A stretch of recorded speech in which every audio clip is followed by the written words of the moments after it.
this definitely is one of my favorite people in the space. Our celebrity guest tonight. I mean, just an incredibly successful real estate investor in such a short amount of time, running multiple seven-figure businesses, and has been a supporter of the Freedom Chasers community from the get-go.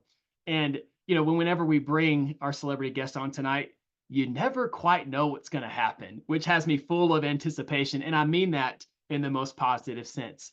So, without further ado, y'all, let me bring on stage here one of my favorite people in the space, Mr. Sam Singh.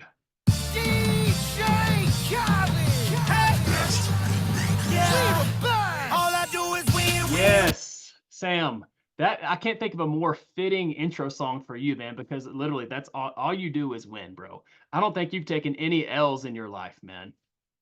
You know what? Let's keep it that way. Let's see if we can keep it that way. Just keep winning all day. But no, dude, I'm excited to be here. Thank you guys for allowing me the space again. Is this the third time that I've come in? It is, bro. It Dude, that is. is fantastic. I've been speaking on a lot of stages recently, in person, on physical stages, and in virtual stages. And I gotta say, dude, there's something absolutely special about about what you guys are doing here in MFC. And every time I get to come in, it's a massive honor for me to be able to share this space with you guys. And to your point, dude, I remember when you guys first launched MFC, and to see Yep. the consistency and the growth and dedication, not just in you, but the rest of the team, to see that team grow. Oh my God. I That's remember right. when it was just you boys, and now you guys have so many leaders who've come up and stepped up. So, bro, I'm so freaking excited to be here tonight. Thank you for having me. Dude, me too, man. I mean, you've been with us every step of the way in our evolution process, Sam, and it means a lot to me. Guys, if you ever get a chance to meet Sam in person, which I hope every single person on this call gets to do, you will be lit up. You will be lit up. Just the energy that he gives off and the inspiration that he can put in your heart. You feel like the sky's the limit, man. And so that's why another reason why I'm thankful that we can have proximity to Sam tonight, which actually that's probably a good segue into our interview, Sam. We're going to really unpack the power of proximity, and Sam's going to help us do that tonight. But I think it's important, Sam. You have an incredible journey, man. You have an incredible journey. I know that real estate investing really was a game changer for you and sent you on a different trajectory in a positive way. But I think paint a little bit of the backstory before you got into the real estate investing space so everybody kind of knows the Sam Singh roots. Yeah, so the sad truth is that the upbringing was largely unremarkable. So, was raised by a single mom in the ghetto. She raised four boys. She was an immigrant. Absolutely sacrificed blood, sweat, and tears to raise four kids on Section 8 food stamps, welfare, the whole nine. And like we grew up in I didn't realize this till very later in life, that the apartment complex that we grew up in, that was home to me for so long. I actually found out when I talked to the local chief of police that that was actually the worst apartment complex in town, and it was actually known as Devil's Alley, and I had no clue. That's just what the local cops called it. And so, Wow. largely speaking, the growth, man, in the beginning was very unremarkable, and there was not a lot of great stuff going for us.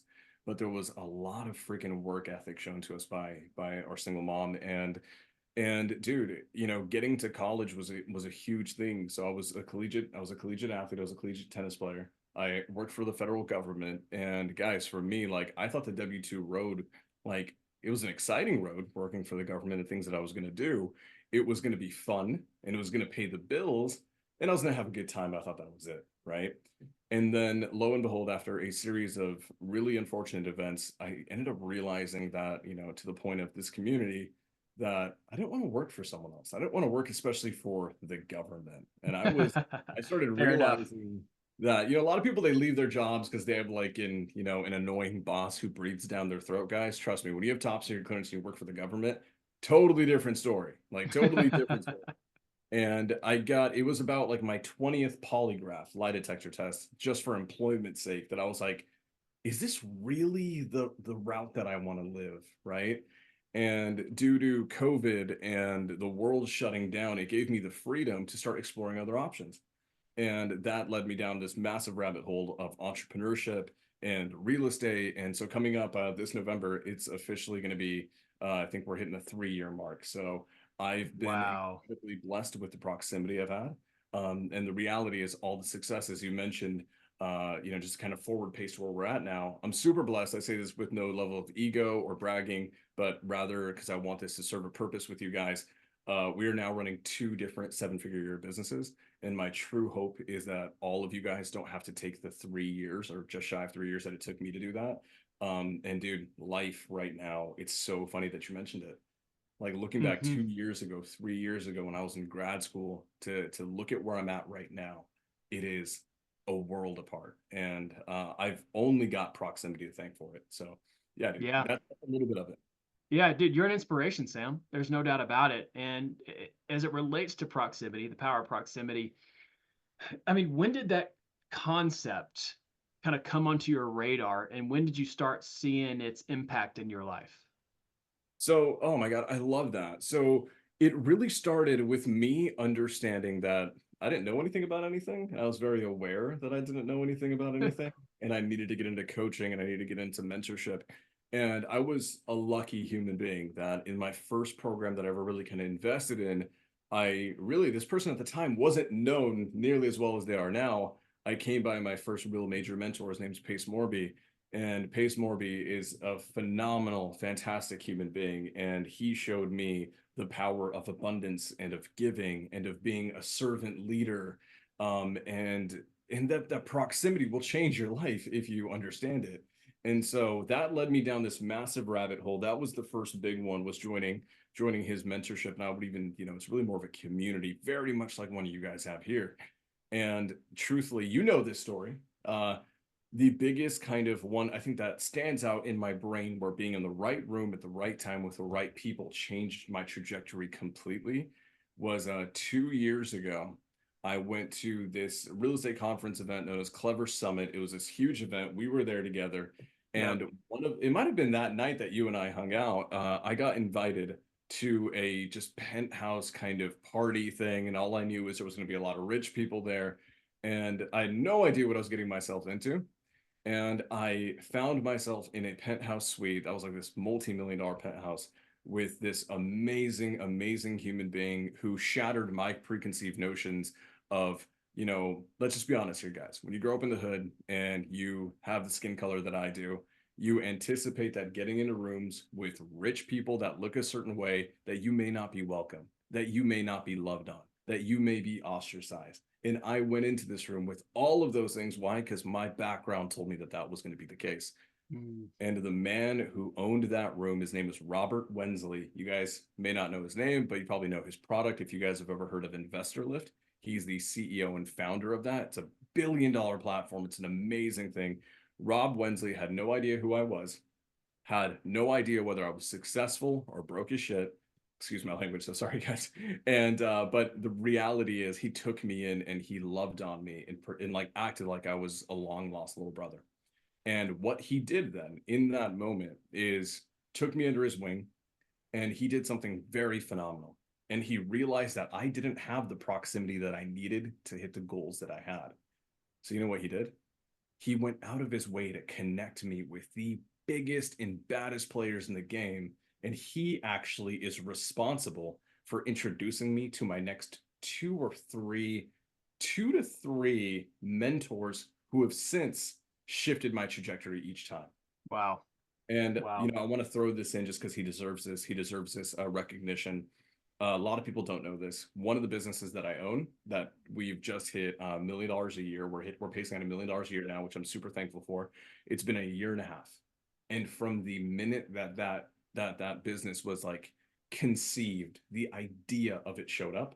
One of the first people that I went to was Robert Wensley, and he took time out of his day, and he actually made me come out to Puerto Rico. I spent 3, 4 days with him, and he poured into me on how to basically take a business that had no money, no proof of concept, no nothing. And he's like, if you do all of these things, this will become a 7-figure business. Within a year and a half, we hit that. And so a Wow. lot of people do not understand the value that, like, my trajectory, and you mentioned like a lot of success in a very short amount of time. I look at every time where I've had an uptick in net worth, income, business growth, anything, there's been a correlating, literally, if you look at the timeline, there was a correlating connection made through proximity. And so Oh, I attribute all my success to being in the right place at the right time. that's And good, man. That's good. Sam, I think, and you've told the story before in, on the past Zooms, but I think there's just so many lessons that we can learn and we can apply with our audience here tonight. I think the first thing that was striking was, okay, and we can all relate to this, right? We're at an event and it's like, all right, like where's actually the event within the event of where you really want to be? Where is that? Okay. Sam, you found it that night. All right. So first of all, how did you enter and have that door open for you and get in? Number one.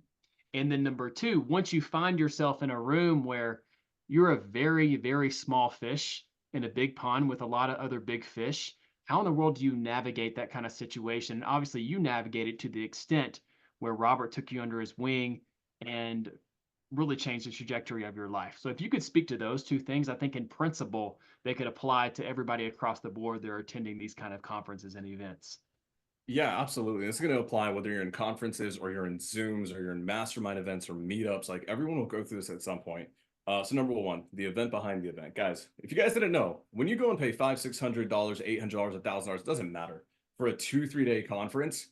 You know how they're going to put you in this big hotel room, this big conference room with 7,000 seats in there, and there's a ton of really rich people on stage presenting. Just so you guys know, that's not the room that changes your life. The reality is this: the relationships start, we always say this, they start in the hallway outside. Okay. What you're going to realize when you go to those rooms, everyone that sits in the seats, love them to death. They will get tons of value, but their lives will not be changed outside of mindset. The people who walk out with executable actions, really something to show for it tangibly, they're going to be the people who are spending all of their time in the hallways. Why? Because there's a certain demographic of human being that stands in the hallways. And it's the person who this isn't their first event. This is their 50th event. Guys, I go to events now and I speak on stage. I've been fortunate, guys, 2 weeks ago, 3 weeks ago, I spoke on stage with Jerry Norton, which is amazing, right? Flipping Mastery, Jerry Norton, the flipping genius. That was a huge Mm-hmm. thing for me. And every stage I go speak on, outside of me speaking on the stage, and outside of me loving on, like, let's just say Jerry Norton's going to speak, I'm obviously going to sit front row and listen to Jerry Norton speak. Outside of that, outside of those 2 moments, I'm in the hallways because then I can actually get to talk to people and meet people and figure out what everyone is doing and figure out where our alignments can be. So number one, the hallways are actually just the starting point, in my opinion, because what's going to Yeah. happen is this, guys.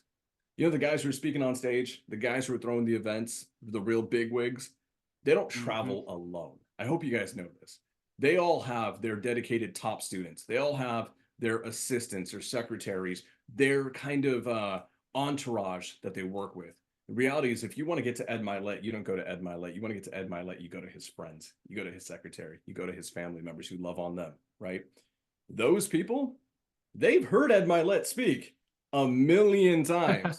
Yeah, And if you guys know Ed Milet's one of the greatest speakers on earth. He's phenomenal, but for sure. a lot of those guys, they only have about 3, 4, 5 stories that they just tell over and over and over again. So the friends, they're like, cool, I'm just going to hang out outside. That's where you get the introduction to the right people. And guess what? Those people have the connections to who you really want to be with and who you really want to hang out with. And so for me, Trev, we were outside, and for me, I didn't do this intentionally in the beginning. I was just tired of sitting in a seat for 8 hours. So I needed Yeah. to stretch my legs and walk outside. And I met someone in that hallway, and that person was like, dude, I love your energy. And then the reason why is because when I had this conversation with this human being, an amazing person, I didn't once mention anything about myself. I'm just so curious about them intellectually, what they're doing, what makes them tick. And I didn't even ask them about their business. I'm just like, tell me about your family. Tell me about your why. Tell me about your deepest, darkest secrets that you want to, like, everything that makes you tick. I want to know it. And I remember I asked him this much later. I'm like, hey, why did you take me like to that? Like, why did you do all the things you did for me? And he's like, Sam, that day you were the only person who didn't give a damn about how many deals I do, how much money I make. You didn't give a damn about any of that. You just wanted to have a chat with me, and you were a breath of fresh air. And so Mm. that person's like, I like your energy. And guess what, guys? Do you think the Ed Miletts of the world, the Robert Wensleys of the world, you don't think they're sick and tired of people coming in with the same ego, the same bravado, the same like facade of, yeah, my worth is attached to how many deals I'm doing right now, right? They're Yep. tired of that too. They seek in like actual human connections. So that guy was like, hey, I know a group of people that I think you would really love and you would really vibe with. And that room that he took me to was the back end party, the real party that you wanted to be into. And it was Robert Wensley curating a room of some of the baddest players in the nation. And by the way, when I got into that room, not a single one of them was talking about making money, doing deals, scaling business. They were just there to love on each other and be present and build human relations. After the fact, I found out he's worth 100 million. He's doing 50 million a year. He's doing 2 million a month. I'm like, wow, these are the people that I definitely want to be around. Like 2 years later, all of those people, they're some of my closest friends. So that's that. And then, dude, I love this because you're the only person who understands this and asked me this. There's going to be times, whether it's a meetup or a conference or some big mastermind event where you pay tons of money to get into, where you're going to be in a room where you feel small. Okay. Mm-hmm. You're going to be in a room around people who are worth hundreds of millions, and you still may not even have done your first deal yet. Right. And that is scary. It makes For you want to sure. cower in fear. And you and I have talked about this. One of three things will happen, guys. And I know this because I've observed this happen a million times over. Number one, you're going to self eject.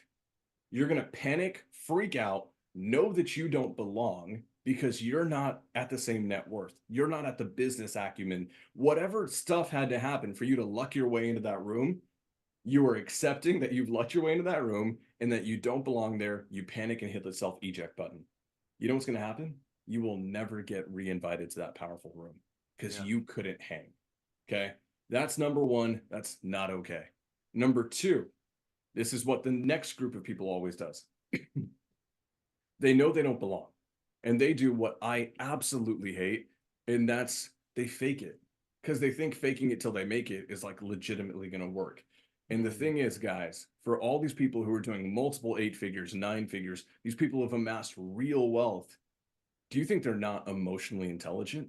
They are. They're the most emotionally Yeah. intelligent people you'll ever meet in your life. They can spot a fraud a mile away. They can spot someone disingenuine a mile away. Why? Because their entire lives are filled with people disingenuinely trying to build relationships with them. Yep. That's And right. then so what's going to end up happening is that when you're in that room, you're going to fake it. You're going to have this bravado and this ego and try to play up to being something that you're not. You're going to be in this awkward kind of zone where no one wants to chat with you. Nobody wants to talk to you. And when the event's over, just like in Avenue One, you're not going to get reinvited. So you're done again. And what's worse on that one is they've already labeled you. They've labeled you as someone who's full of it. They've labeled you as someone who's fake. That's even more dangerous than you just hitting the self eject button and walking out yourself. So that's the first two. Do you guys notice that both you don't win, you don't get the reinvite, and you don't build the important relationships, right? Yep. That's right. And then a lot of people might be, excuse me, I'm just gonna take some water real quick. Yeah, bro. Stay hydrated, man. Bro, you know me, I'll like talk till I lose my voice. So the last group of people are the people that understand this is like my only way of knowing how to operate, because this is the only way that I was taught to operate. Is the last group of people say, hey, I know I don't belong here. Hey, I know y'all are making 50 million a year and I make $30,000 on my minimum wage job and I don't own all the stuff and I'm not a big deal and I don't have a TV show and my Instagram is private and I only have people who know me from high school and that's it. The people who win, the reason why I won, I'm a firm believer of this and I've carried this energy with me forever, is it's okay, and own that you may not belong and be the breath of fresh air that those guys need. Because what's going to happen is this, and this actually happened to Rob. This was literally it, guys. This is actually how I ended my night that night with Rob Wensley, because I had no idea how to contribute. I had no idea how to bring Yeah. value to this room because I didn't know a damn thing about anything. And these guys are Mm-hmm. making millions, right? So what did I do? That night, I didn't know if it was the right play. It wasn't intentional. I just went up to Rob and I said, hey, I have no idea why I'm here. I have no idea why you've allowed me to come into your home where you have curated masters and you have not treated me differently. You have not treated me horribly. You have made me feel welcome and loved. I will never forget this. I don't deserve to be here. And I remember telling him this. I remember saying, I don't deserve to be here, but because you've inspired me, I'm going to work my ass off until I do deserve to be here. And then he was visibly, visibly stunned. And I'm like, Good. holy Good. crap, I just broke the billionaire. Like I was like, oh my God, what did I do? And Uh-huh. then I'll never forget it. We were at this like kind of little doorway in the penthouse to another room that was a little bit more private. And he's like, he just looked stunned for a second. And he looked around and saw where everyone else was. He's like, come over here. And mind you, I'd met this guy maybe 2, 3 hours prior. He said, hey, Sam, next week. I'll actually, this is literally what he said. He's like, is your passport ready?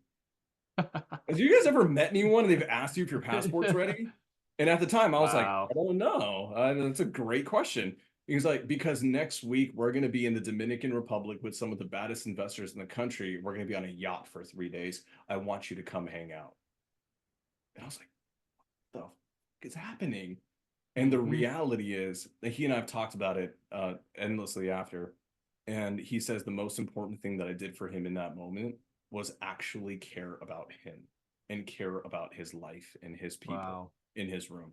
So, guys, the third person who gets in that room that they don't deserve to be in is the person that acknowledges it, the person that owns it, and the person that overwhelmingly shows gratitude, almost to a cheesy standpoint. Trev, you know me. You know I'm cheesy as hell, right? It's why you and I connect, bro. You're cheesy as heck too. You send I me am. video messages, and they're the most amazing, heartwarming thing ever, right?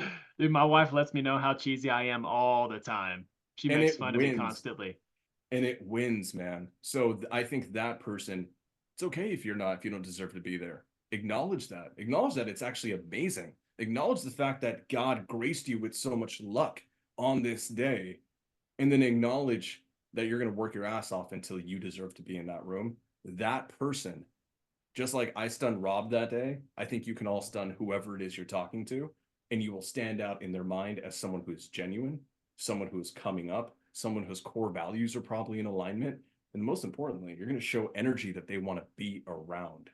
So for me, Mhm. dude, I mean, like this is it. Every room I'm in, whether I'm in a room where the richest guy makes $50 an hour or the richest guy is making 50 million a year, that's just it. I just Mhm. want to be the most genuine human being possible. Why? Because it's easy to remember. It's easy to keep that Yeah. up because you never are telling a lie. So yeah, dude, that's a Mhm. little bit about that. Man, I love that. I love that so much. And guys, I mean, this is real. This is real stuff that anybody can do. It's, and I would say maybe there's some people that are kind of born or inclined this way, but it's something that can be learned as we continually to personally and professionally grow. And I want to say that kind of leads into my next question, Sam, is, real estate investing, it's a people business for sure, right? And the power to authentically connect with people. Like, first of all, I want to hear from you what your definition is of authentic connection, number one. And then number two, I want to hear how, obviously at the end of the day, we want to get to a point with people in our life where we hit that destination of, hey, we have authentically connected. All right. And there's typically some sort of time frame between starting at ground zero and then hitting the mark of authentic connection with a relationship. All right. What would you say are some accelerators that you've seen work to move quicker along that timeline to reach the destination of authentic connection with people? Dude, oh my, that's such a good question. So, authentically connecting, right? It's something that I think we always talk about. People always say show up as your authentic self. And like a lot of people, it's like, what the heck does that mean? Do I show up like, what if I'm a jerk? What if I'm Yeah. naturally just like a jerk with horrible humor? It's like, do I do that? The reality with being connecting authentically is the element of, in my opinion, having zero entitlement, having zero expectations when you go into something. I think that very often when you go into a relationship with an expectation to receive, there's an implied transaction happening. And what ends up happening is your foundational reason for being in the room, your foundational reason for trying to have the relationship is flawed. You can't build greatness on that. You can only build transactionality on it, right? So I think really when it comes down to to really connecting with people in a genuine nature is go in curious about all this stuff that no one talks to them about. You know this about me. I love geeking out about if Georgina and I are having a conversation, we're meeting, and like I can tell because the room we're in, she probably owns multifamily or she probably wholesales real estate or whatever it is, right? I know that. Everyone else in the room knows that. We're all in Hmm. that room for a reason. And don't get me wrong, like we'll eventually talk about business, I'm sure. But Georgina likes things other than real estate. She Yeah. probably has hobbies. She probably has a favorite sport that she geeks out on. If she has kids, there's probably one kid that's an absolute menace and that causes a lot of grief. And I want to know Yes. about all of those things because guess what? When the business turns off, when the CRM is off, when the Zoom meetings are done, you go back to a life, and the rest of that life defines who you are. I want to know about that.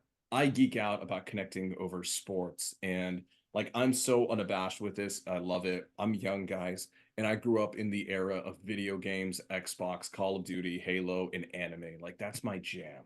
And I'm a tennis player. So it's like on social media, I'm so abundantly myself. I talk about anime. Guys, like people don't talk about this. Like Hmm. if you asked me 3 years Yeah. ago, name a millionaire who's in love with anime, I couldn't name a single one. My goal now is that everyone who follows me can name one and it's me.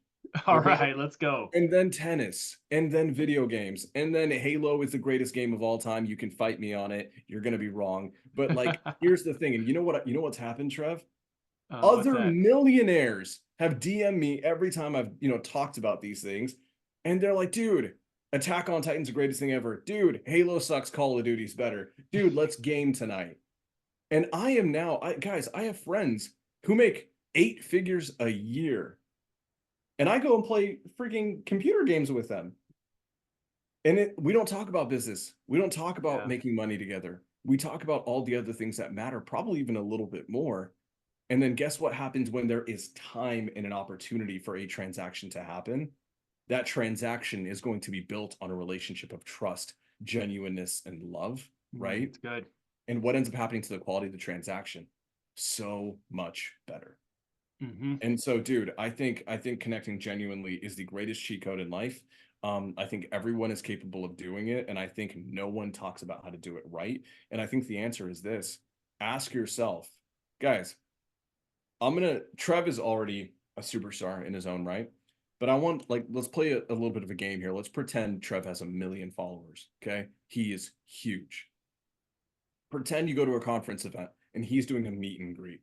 Okay. And in line in front of you, because you want to meet him and talk to him, you have 50 other people who are in line to talk to Trev because he is the best thing on earth.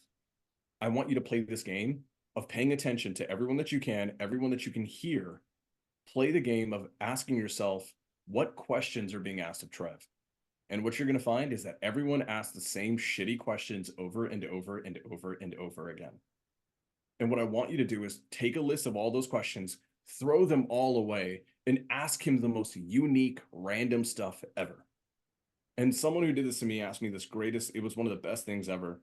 One of my best friends, his name is Marlon Johnson. He and I travel, we speak on stage a lot. We did this thing where we like literally did like 7 or 8 or 9 events consecutively within like a 10-day period.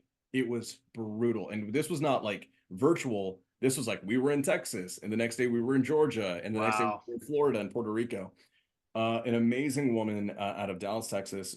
We just spoke on stage, and we were about to go into our lunch hour, and we had not eaten, guys, in like 3 days, like because we were just on flights, on flights, on flights, and or traveling and in the car driving to the next event. And Marlon and I were looking at each other. We were like, we just crushed it on stage. We need to eat. There's like food being served, and we were deteriorating. I was maybe 5 minutes away from turning to dust, honestly. And we saw these people like this woman coming, and we were like, okay, get ready, because like we like 9 days, trust me, we knew that a question was coming, that they wanted to set up a phone call, whatever it was, right? Them taking, honestly, it felt like taking. She comes up to us and she says, "Can I fix you a plate of food? I don't think you guys are eating enough." Wow. Marlon and I literally, I think we like both almost shed a tear right then and there because we were like, that feels like mom to us, right? She didn't give a damn about what we did for business, didn't give a damn about how she can make money with us. She's like, "Can I just take care of you? Just be the person that takes care of that human being." You guys want to know one of the biggest hacks? I know this, Trev, because it's happening to me every time I speak on stage. The one person, when you're doing the meet and greet, dude, the one person who brings you water. Wow, that's good. That literally every time I'm in a meet and greet, guys, I'm like, It's good. I'm already out of this water bottle. Every time I'm in a meet and greet, I did this one in LA. I spoke at this event. We had 92 people in a meet and greet. It took me 2 hours to get through because I just want to I want to connect with you and I want to love on you. I want to get to know you, right? Halfway through, get through water. Halfway through, get through water, and I'm dying. Anthony Goldner goes out of his way every 10 minutes, every 20 minutes to just check, does he have his voice right now or does he need water? And every Mm. time he would just run, bring water, hand it off, you good? Cool. And then eventually, this other friend of mine, Abby's amazing. I love her to death. She comes up to me and she's like, pretend you're talking to me because I know you need a break right now. And she let me have a moment of pause before I had to go back into meet and greet and play it up, you know? So Hmm. my advice, guys, is take care of them. Don't look to make money with them. Don't, the whole bring value, we always think it's transactional. Bring value in other ways, you will stand out. I Yeah. swear to you, it's the greatest hack in life. Hmm. Man, that's good. Sam, you said something earlier about not having an agenda, right? Is one of kind of the magic ingredients in your recipe for authentic connection. I'd like for you to speak on, and I don't think these two are contradictory. I think they'd be complementary, but I think it just requires your unique perspective on unpacking it. Talk about being intentional when you're out there in the real estate investing space. And obviously, we have to be intentional to actually get stuff done, right? There has to be some sort of plan. But when it comes to connecting with people, not having an agenda, just kind of unpack those two dynamics for us and how they maybe relate and how they not contradict. I love that. So I think you have to be avatar specific. I think that the reality is if you're a closer, right? If my avatar in real estate is I'm a closer, I'm really good at closing sellers, agents, brokers, whatever, right? Put me on the phone, I'm going to make us money. Closers typically suck at systems. They typically suck at what we call dispositioning, which is the selling of the deal. So closers usually will go into an event and they say, "Hey, I'm really good at closing, but like once I've got the person to sign on the dotted line, all the other stuff that has to happen, I need someone's help on that," right? So if you find yourself in a position where you're the closer, go into an event and seek out an integrator, seek out someone to help you with that. And that is okay. There's a level of transacting to it because you have an immediate need. The element of being so unintentional. And when I say that, I don't mean just be there haphazardly. I mean, don't seek to take. That's Mm, what I really, really that's mean good. here. That's You good. do that with people who are above you, ahead of you in life, and you want to learn from. The people who are worth 50 million and you're worth all of your Toyota Camry, and that's about it. Those people, you have no agenda with them. Because guess what, guys? You can't take from them. You can't. You try, they're going to spot you a mile away. You will never get their audience again. All you're trying to get there is a relationship. And with those people, very often, Trev, if you're trying to connect with someone, they're making 50 million a year and you're just getting started, can you really bring value to them monetarily? No way, dude. No, no, they have it figured out. I'm sorry. They may not have 100 million figured out, but they've got 50 million figured out. It's probably a lot more than where you're at right now. And that is okay. Yeah. But guess what they may need? They may need energy. They may need love. They may need nurturing. They may need someone to actually care about them. They may need someone to bring them a cup of water. Like that's actually it. So, depending Hmm. on where you're at and what you're looking for, you can go to a networking event and know that, hey, I need money. Be intentional with that. You can lead with that and you'll get the money that you want, right? But if you're looking for relationships that have growth potential, you have to change the dynamic. You have to change the approach. You have to change the energy you bring into it. I think the reality is when you're connecting with a peer to peer, it's very easy and it's very okay to say, here, this is where I'm at. This is the problem that I'm solving. I'm a closer. I'm a lead genner. I'm a lender. I'm a whatever I am. and I need this avatar to help me out. You're talking to a peer where you Yep. can truly bring transactional value to one another, monetary value, and then you can build a relationship on it as well, right? You have a lot of things to go for, so you can be a little bit more transactional in your intentions, and that's okay. But with a guy who's worth 100 million, guess what? Though I'm sorry, guys, the guy worth 100 million, that's the guy who has the ability to change your life. I'm not saying the person Mm. who's peer to peer, I'm not saying they can't. They'll probably be like a ride or die friend for life. That's a great outcome. The reality is a person who's going to take you from where you're at, pluck you, put you into a room full of greatness, and then take you again, pluck you, and put you into another room full of greatness, right? That guy is worth 100 million more than you are. You can't be transactional. Mm-hmm. You can't seek Yep. to take. You Yep. must only seek to give. And That's so, good. yeah, I hope that answers that to some Dude, degree. I think that was a stellar answer. Stellar, bro. And I think that's a really good segue into kind of where I wanted to go next in the conversation. So Yeah. let's say we've checked the box, you've broken down to, hey, how do you get in? Where are these rooms? How to get into them? And then once you get into the rooms, how to navigate it to authentically, genuinely connect with people and at least ignite a relationship where the person on the other end who's worth way more than you are, right? Is at least now their being is open to you to establishing a relationship. All right, we check those boxes. How have you sowed into those relationships to continue them and even develop and build upon them as those days have gone by after your first genuine connection with them? Oh, love it. So guys, I hope you guys realize this. Whenever you're in that room, right? And even if you did all the things, the end of the day, when people go home, guys, there's this thing, as you guys know, that's known as conference relationships, where you're the person they only see at conferences, and that's all you're good for. You're good for the good vibes at the conferences, and that doesn't go home with you. It's kind of like that what happens in Vegas stays in Vegas type deal. The reality is what happens in conferences stays in conferences. And if you don't Mm-hmm. want that to be the case, follow up is key. Follow up is massive. So for me, I did this thing that I totally did not knowing what the heck I was doing. We totally failed forward with it. And I think it's one of the most tactical tools that you all can do. And I'm telling you this right now because we didn't have any reason to do it other than we just decided we wanted to be a little bit more present online. And that was that we started a podcast. And we started a podcast. It's called The Origin Story. Me and one of my greatest friends on earth, his name is Logan Manzanares. Logan Manzanares and I decided, hey, we want to do a podcast. We have no idea what the heck we're going to do with it. We have no idea how we're going to grow it. All we know is we want to interview cool people. And what that podcast ended up doing, I've noticed this, realized this totally luckily, is that the podcast gives us a tool that we can give to that person. Guys, everyone doing 20, 50, 100 million plus, they're all branding. Every single one of them is in a Yep, branding season. that's right. They're all trying to grow. When you're worth 100 million, your key to growth is not through making more money, like directionally through spending more marketing. You know what it is? It's through gaining more eyeballs, gaining more Mm-hmm. followers, gaining more people who will fall in love with you so that one day you can sell them something, right? That is the nature of that. All of those people need as many new eyeballs as they can possibly get.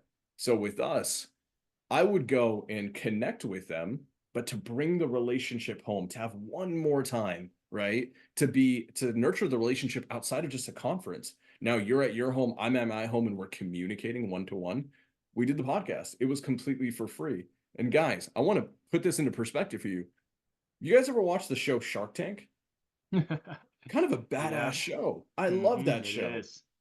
Logan Manzanares and I, we've interviewed a shark from Shark Tank one on one for an hour and a half. It was life changing. And the people we've had Jerry Norton, Steve Trang, we've had Robert Wensley, we've had Eric Klein, who's killing the sales game in the world right now. I mean, this guy's huge. Mm-hmm. Everyone who's a Yep. big name in our industry we've had on and I have a personal relationship with that I got not for paying for their mentorship, but actually developing that relationship. I've gotten all their phone numbers for free on a podcast. Why? Because I was able to just help them grow, help them get more eyeballs. You do that, now you're more than just the conference relationship. Now you're providing more. Now you're getting to know them. Because, guys, whether they like it or not, when they're on that podcast for that hour that they're with you, it's one on one, baby. They have to get to know you. You have to get to know them, right? They may barely remember you from the conference, after that 1 hour of just staring at your face, they will remember you. And here's the cool thing about that, guys. Once a podcast is done, is it done? No. You have to Right. edit the content. You have to Yep. continually post it. You have to have a content schedule that goes out, right? You know what this does? It allows you to have further ongoing communication. And here's the key, collaboration with that person. And now you're not talking to them. Now you're not taking from them. Now you're giving to them. And here's the key word. You want to use this word as much as you can. You are collaborating with them. Now you're a partner. Good. Psychologically, you're a teammate on their side. You do that, you will have that door open for as long as you want it. And then from there, you can just kind of let loose a little bit. But Trev does this, I think, better than anyone that I've ever met. It doesn't stop there, guys, because in podcasts, it might feel transactional, right? Trev does this amazing thing where he is the only person I know who, one of the only people I know who does this. He incrementally will send me video messages, just him at a ball game, doing whatever he's doing, and just saying, "Hey, Sam, I was thinking about you, miss you. I hope you're well. I hope you're crushing. Give me an update on life. Just love you. Cool." Nobody does that. Nobody does that. Trev does it consistently. Not every day, not every week, but he does it every 6 months, maybe. And every time he does it, it stands out. It warms my heart. It keeps the relationship. Even if we may not have talked for 6 months, I'm like, dude, Trev is Yeah. one of my people. And then it was funny to dude. I've done this thing. I'm unfollowing pretty much everybody that's not bringing me value in life, right? So in the last 3, 4 weeks, I've unfollowed 250 people on Instagram. I got to Trev. I remember I'm like, as long as he keeps sending me video messages to make me feel good about myself, he's gonna be here. And Come on. Trev's always gonna be there regardless. But the reality is, a person who does that, the little touches, right? Trev remembers family. And this is what I try to do. I ask Trev all the time, like, dude, how are your kids? How's For Will's? Like, sure, what's he bro. doing? How's your Yep. brother? Do you guys know his brother's like a beast of an athlete? He's actually a pro athlete, right? And it's like, I want to know, Trev wants to know about more than the business, more than the net worth, more than all that. Keep those things alive. That's when the relationship really is nurtured and it's going to be there forever. And I think that's the key, guys. Man, that's good, Sam. That's really good. And I hope you guys, as Sam is unpacking all these different points, you see how they apply to your multifamily journey. Like I said, it's a people business, right? So when it comes to connecting with brokers or establishing relationship with lenders or property management companies, your legal team, all of these principles that Sam is unpacking and relaying to us can be implemented and even just accelerate your journey because these relationships are mandatory when it comes to being a successful multifamily investor. And these doors open and these relationships get enriched when these kind of principles are applied. And I think one of the things that I'm taking away and being freshly reminded of, Sam, is, dude, it's not that hard, right? Like even your example of me shooting you a video every now and then, like that is literally not that hard to do, Oh, um, God. being yourself and caring for somebody as a person versus somebody famous with X amount of followers and X amount of net worth. These things can be these things can be implemented. And actually we do them. If you're a decent person, we do them every single day. We just, whenever we get in proximity of somebody that's like, oh my gosh, they're so rich and so famous, we kind of just wig out and go into this weird default mode, you know, um, when actually we should just be who we are in the moment and interact with them just like we would anybody else. Dude, I'm so glad you mentioned that. Guys, I'm telling you right now, I have so many friends who are influencers and they have millions of followers I have friends who have TV shows. I have friends who are just crushing the game, from an external point of view in life. What I'm gonna tell you right now is they are some of the loneliest people I've ever met in my life because they are so keenly aware that everyone around them is seeking to take. And these people, I am not joking, they are yearning, they are begging for authentic human connections. You guys know that whole thing about like the best of the world, they've got 5 people and it's like only 5 people, that's their circle and it'll never get bigger. Those 5 people are the people who cared about them truly the entire way through, right? Mm-hmm. And my goal is to be a part of everyone's 5 people. Everyone who's ever going to commit greatness in life, in this industry, in business entrepreneurship, I don't care. Whatever it is, I want to be a part of their 5. I want everyone that I meet to know that I will actually give a damn about you. I will care about you, your wife, your kids. I Like, I want to know all of it. I am obsessed with all of it because if I understand all that makes you tick, I understand how to set you up to succeed. I understand how to help you grow. And when you do grow, I may have just played a tiny portion of it, right? And when you win, invariably I win as well. Can we hit on this? I don't know if you have another question, or if, as I want to hit on, if we can, the what you and I talked about today, the masterminds that I'm getting into and how Yep. proximity is key to that. For So sure, for sure. Let's unpack that, Sam, and then we can transition to Q&A, and then beautiful, it'll be time to beautiful, wrap up after that. beautiful. I'll make this quick on that then. So guys, over the last coming up on 3 years now, I've spent exactly $159,000 of my own money on mentorships, on masterminding, on CEO coaching and development. Like, that is literally what I've spent. I'm a firm believer in just investing everything I can into paying down my ignorance debt, right? The reality is, if you were looking at Warren Buffett with his 92 years, I don't care about the strategies that he used. I don't. The strategies are like, you'll learn that. You can learn investment strategies on the internet for free. I want to learn the wisdoms and experiences that are hard-won lessons in life that he had to go through. And guess what, guys? I don't have 92 years to wait to get it. I need that stuff now. So I'm a huge advocate of paying to play, because it's also a phenomenal, phenomenal filter. So $159,000 in spend, and it's gotten me this far. It's gotten me to understand how to run easily, a couple businesses that do well over 7 figures a year. Like, I got that down. But for me to get to 8 figures, it's a different ball game. For me to grow the brand, different ball game, especially as how big as I want it to be. I need different proximity. So literally this week, I'm joining a mastermind. It's small in terms of price point. It's only $18,000. It's not much compared to like some of the really big ones. This room, however, is invite only. They do zero marketing. They don't even allow you to post on Instagram when you're in it. They don't allow you to tag them, post it, because they don't want people blowing up their sales team trying to get in. There is about 200 people in it, I believe. And the crazy thing about it is everyone in that room has to be manually approved and interviewed by the person who owns the room, the guy at the top. And everyone there is an influencer or a guru or a coach, someone who's done something really big in the personal brand space. Okay.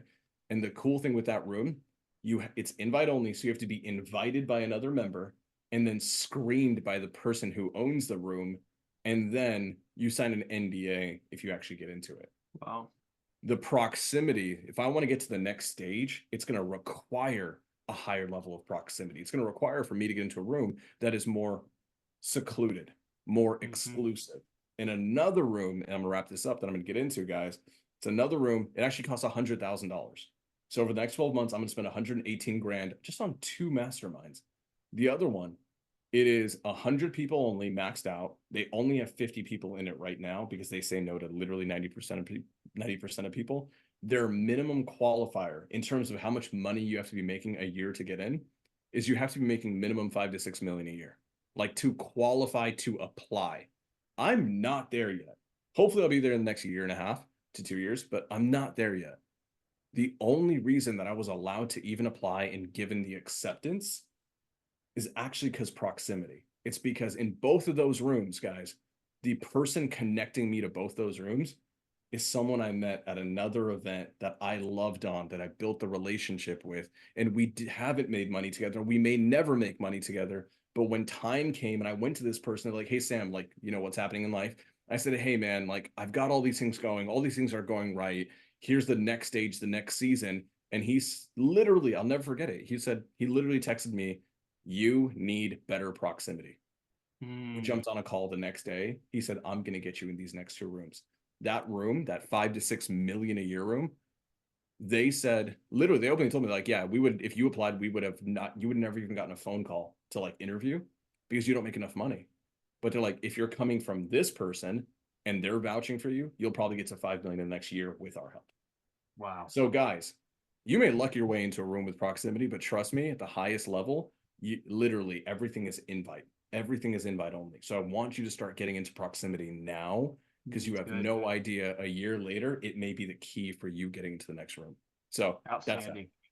Man, that's a really good cherry on top right there, Sam. And let's go to Q&A, y'all. I know you, man. I just, it's so great because I have the privilege of like answering or asking all of my questions, and I still have more in the chamber, but I think it's so cool, man. We get some audience engagement. So if you want to fire your question away, just raise your hand.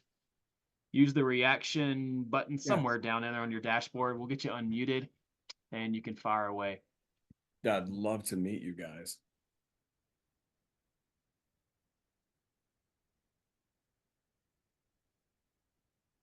All right. Miss Carlson, let's get you unmuted here. What's the K stand for, by the way? Catherine. Catherine, glad you're here tonight. Fire your Thanks, question away. thanks for Yep. having me. So one of the things I noticed recently, or I guess maybe I noticed more of, is when people get around people with status or that are higher level, I don't know that I don't always feel like they utilize the time super well. Like they might ask them a super basic question and I'm like, oh, like missed opportunity for, like you said, like, oh, I could have asked Warren Buffett this question. Like, why would I ask him about this tip? So do you have, like, how do you approach that? How do you go about asking better questions, utilizing that one chance that you have to ask a question, to get something that's beyond the surface level, or that maybe it is, maybe you need a tactical help, I don't know, but it's beyond like what is sub 2, something that it's like just go on YouTube and Google it and you can find the answer, but you're asking this person and now someone's spending 20 minutes explaining something you could have Googled.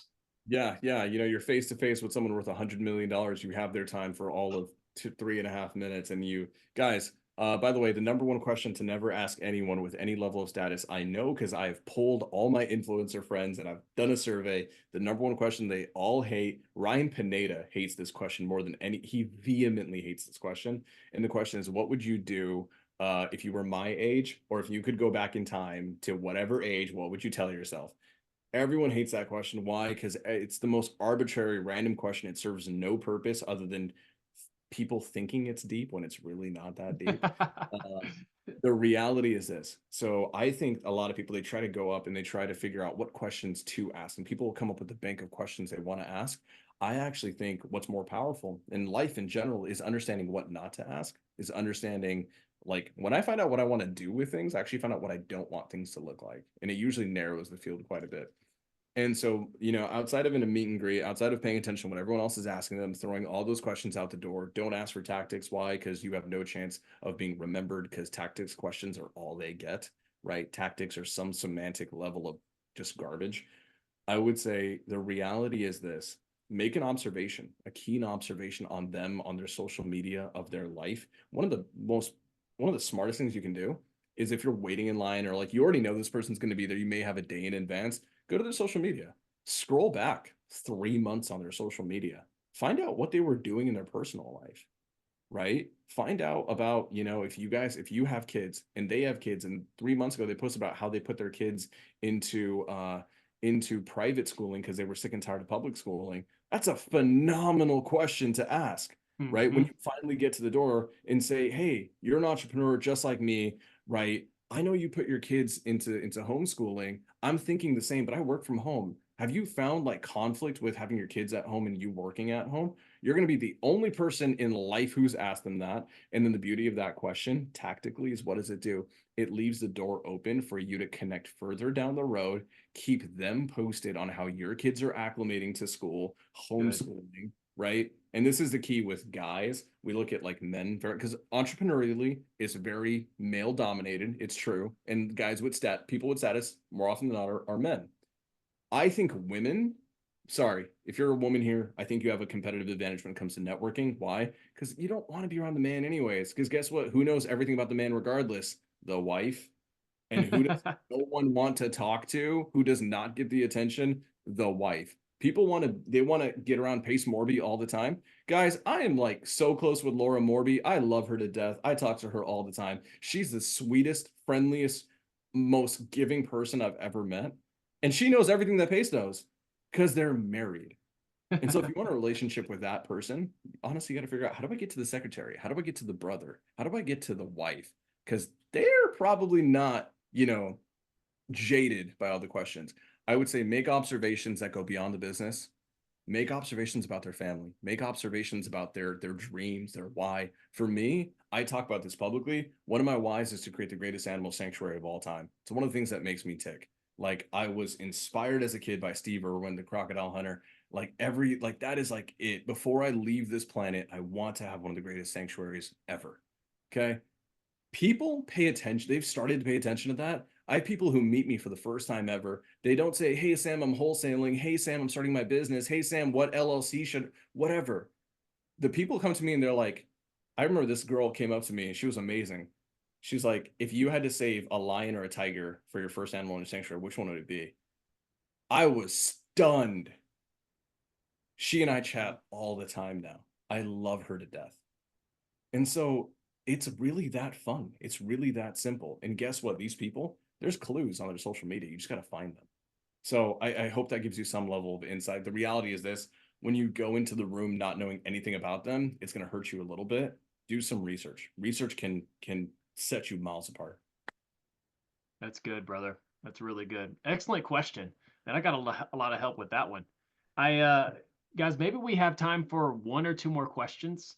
So if you want to raise your hand, we'll get you unmuted. But before the next person lines up to send the question your way, Sam, I want to make sure I get a photo here so we can drop it on the social and show you some love, man, for spending time with the Freedom Chasers tonight. So let me clear this off here really quick and snap this. 1, 2, 3. Yeah, that'll do. That'll do. Okay. Very good. Michael, let's get you unmuted. And thanks for joining us tonight. What's your question?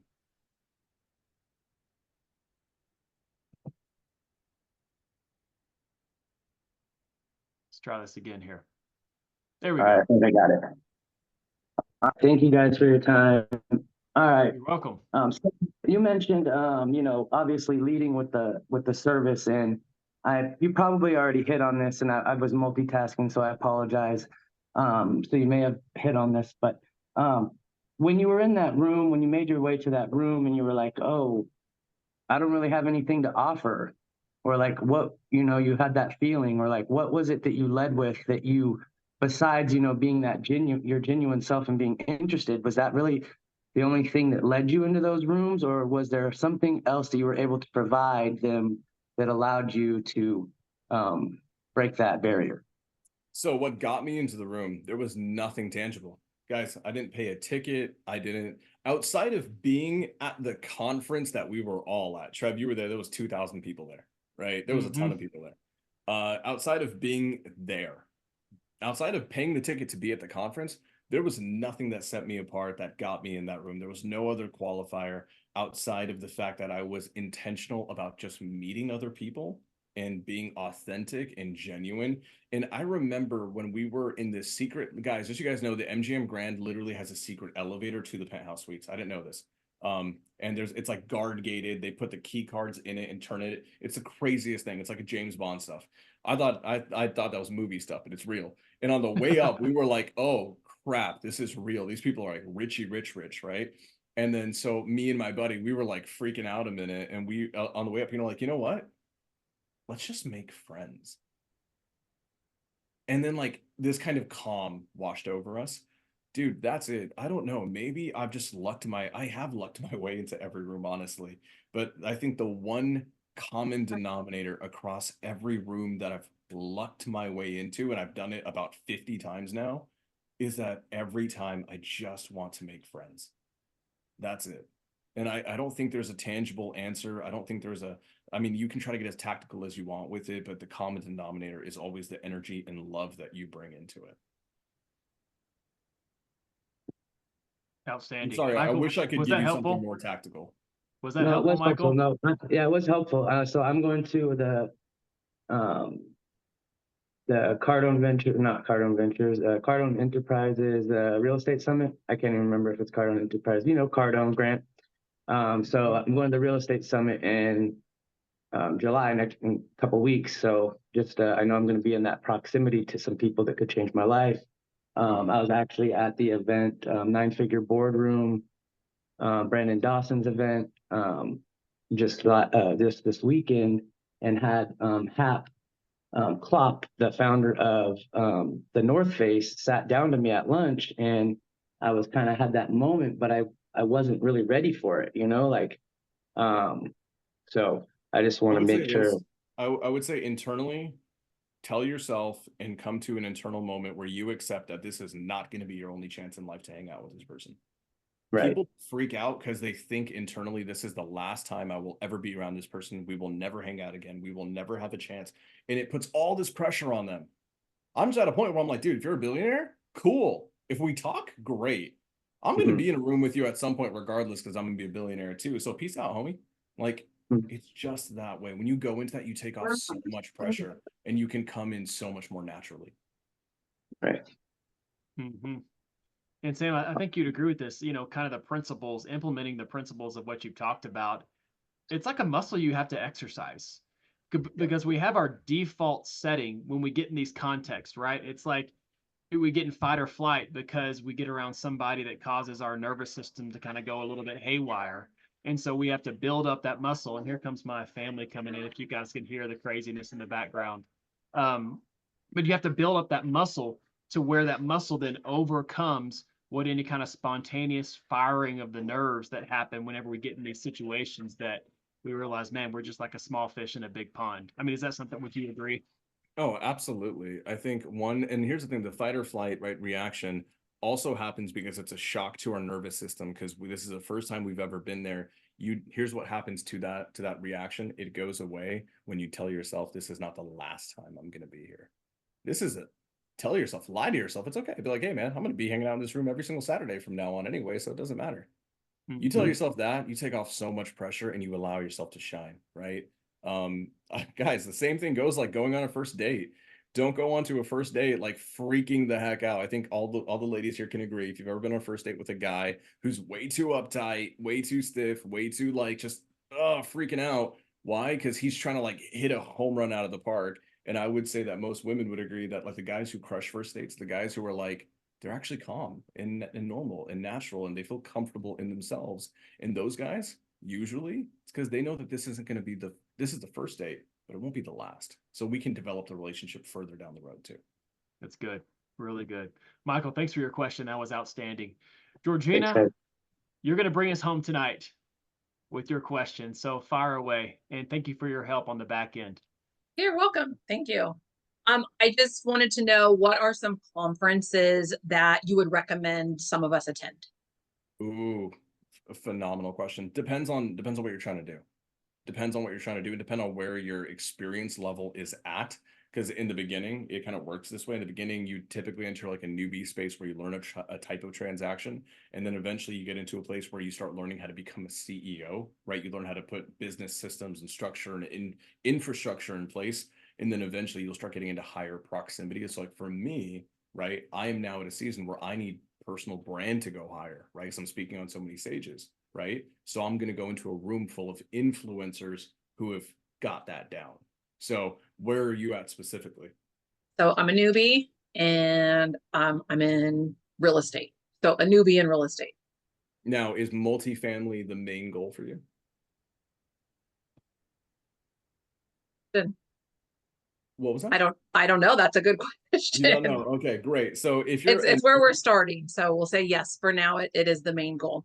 Got you. Okay. So I would say this, depending on where you're at, if you're a newbie, right? And I can go down a mile with this. So with newbies who are making money or not making money. If you're not making money, it's going to be a little bit difficult for you to get into something like a larger asset class, right? It's a big boy ball game. It really is. Now, if you are, and then I would point you to something more along the lines of like wholesaling or transactional small things where you can start getting an active income. Right. But let's just say like, hey, I'm a doctor. I got $250,000 in my bank account. Like, I'm good. I want to start making some bigger plays. Right. Then I think what you need to do is identify if you want to go into like owning assets, which asset class is also compatible with what you want your life to look like. Multifamily is phenomenal. It is probably, the king. But the reality is multifamily, Trev, is it completely passive? No, it's not, man. No, see, he laughed. He No, laughed, it's right? not. So it's like there's multifamily, there's self-storage. Me, I'm personal. I like self-storage. Why? Because I don't have to deal with people very much outside of like, your tenants aren't really tenants. They don't live there. So I would say one, it sounds like to me, you have an ignorance debt you need to pay down, right? It's the price that you have to pay to learn all the things that you don't know. How do you do that? One, you're doing it perfectly by launching into a community like MFC, right? Now, I would think that you should do an overarching kind of look around all of them. There's phenomenal communities out there. There's phenomenal mentorship programs out there. I would say in the beginning, if you don't have a ton of money, keep your spend low. Don't index all of your money into a $10,000, $20,000 multifamily, mentorship and then burn all of it. I'd rather you spend, if you have the 20 grand, great. But if you only spend 2 grand on each, now you can join 10 different things. Now you can go see if multifamily is a play for you, or maybe it's boutique hotels, or maybe it's Airbnbs, or maybe it's self-storage. And then that way, what's going to end up happening is you cast a little bit of a wider net. You're going to find what you resonate with. And then you can start going into deeper, more tactical, insightful, applicable. Things are very applicable to one avenue. And then you can go from there.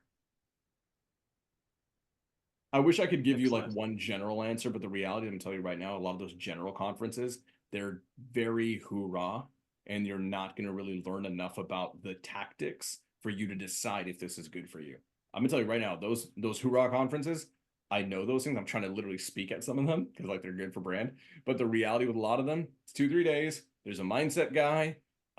There's usually a couple women who are there to speak to the women in the audience. There's usually going to be someone who talks about physical fitness.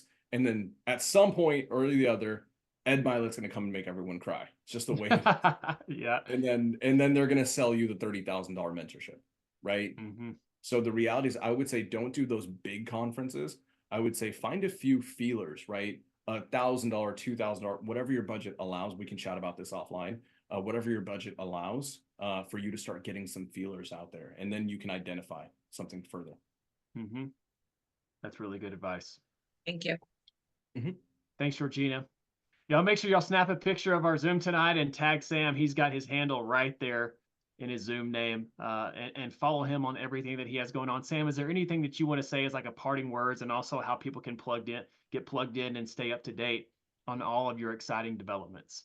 Oh, dude, huge. So one, guys, Instagram, absolute amazing way to connect with me, guys. Tactically, I want you guys to do this because no one does this. I love the MFC community. It's like my third time coming back here. A lot of communities, guys, where I openly tell, like, I'm like, hey guys, love you.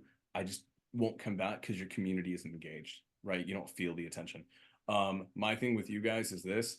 Don't remember conference relationships. Let's not have this just be the Zoom relationship from this one day.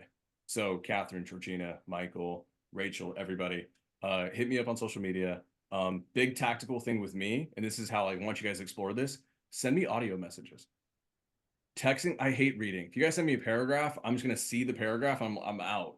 Trev does this. He knows this about me. Trev is like he's like uncoded Sam Singh.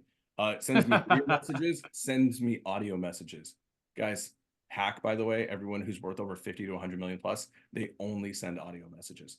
I literally got an audio message today from Steve Howard. He's the owner of PCS, Prime Corporate Services.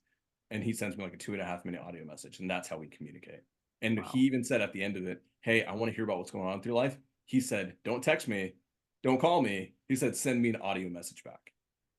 That's a game. So Instagram all day. Why Instagram? Because I can see your face. And then I can like snoop and I want to like find out about your family and your dogs. Like Rachel has a dog. She didn't notice that I noticed, but dog looks massively disinterested today. I want to know about her little dog. So Instagram all day. Awesome. Very good, Sam. Well, again, this was phenomenal as always, and expected nothing less.